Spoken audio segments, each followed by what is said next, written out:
5.1 is over exponential functions. It's been a while since we've talked about them, but I think it'll come back pretty fast.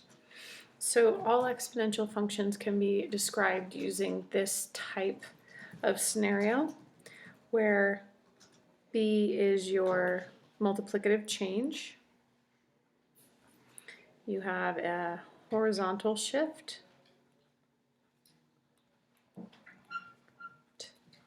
a vertical shift, and then you have sort of an initial value.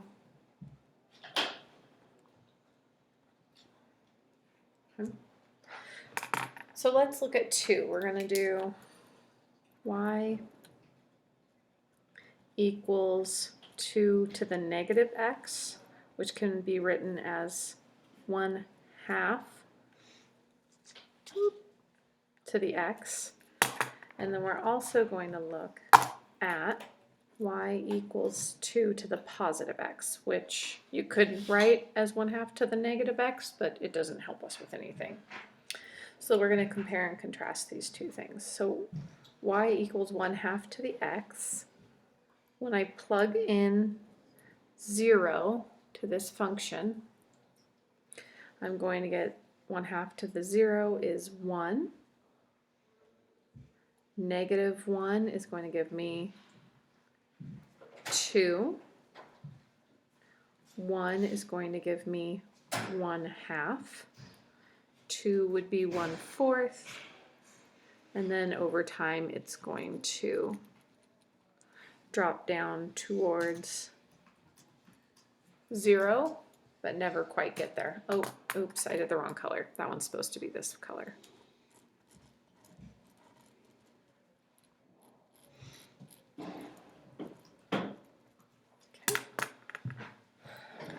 Y to the 2x, if I plug in 0, I'm still going to get 1. If I plug in 1, I'm going to get 2. If I were to plug in 2, I would get 4 up here. If I plugged in -1, I would get 1/2. -2 would give us 1/4. So these two are going to mirror here across the y-axis.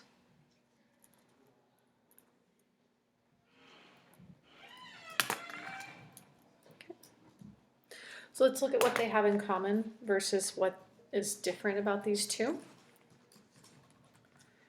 Same. Well, first of all, they're both exponential. 2. They both have a horizontal asymptote at 0. In both instances, I have the point 0, 1.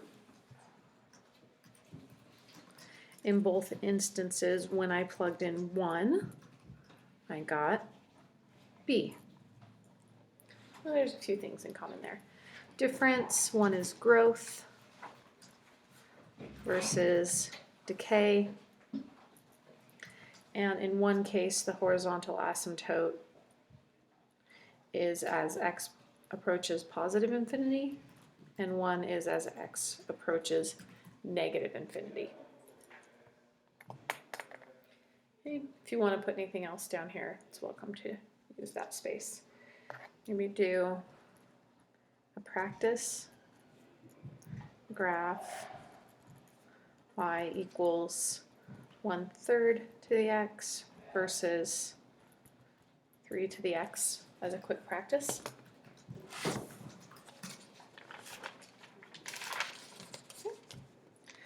We're going to do some graphing. Let's do g to the x equals, since we just graphed 2 to the x, so we'll do that. And then we're going to do +1. So since we already did 2 to the x, we know it has a shape sort of like this.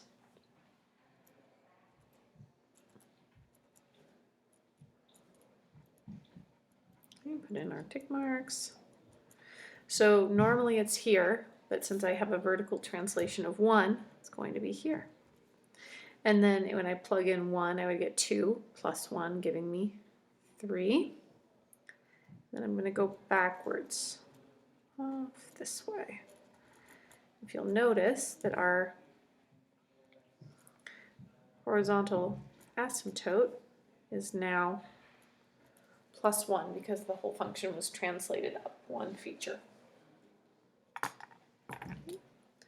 Let's do f of x equals, let's do a compression on our 2 to the x, 1/2. So we were going like this, but now every point on our table is half of what it was to begin with, our output. So I plug in 0, I get 1 times 1/2, brings us down, down here. And then at 1, I'm now at 1. And then even though this is still going to 0, when I multiply by 1/2, it's still going to be going to 0 as our horizontal. Let's check 2 real quick. 4 gives us 2. So when you go to graph this pink one here, you're going to see that it slows its growth down a little bit, but just barely, because that exponential power is going to really start to pull and not have enough effect on the 1/2. Let's say I'm looking at the exact same graph, but I'm going to add 1 to it. I'll do this in this color. Okay. So will be this pink one, but everything will be slid up by a factor of 1. There we go. I'm going to leave this guy right here for your practice. In other words, try it.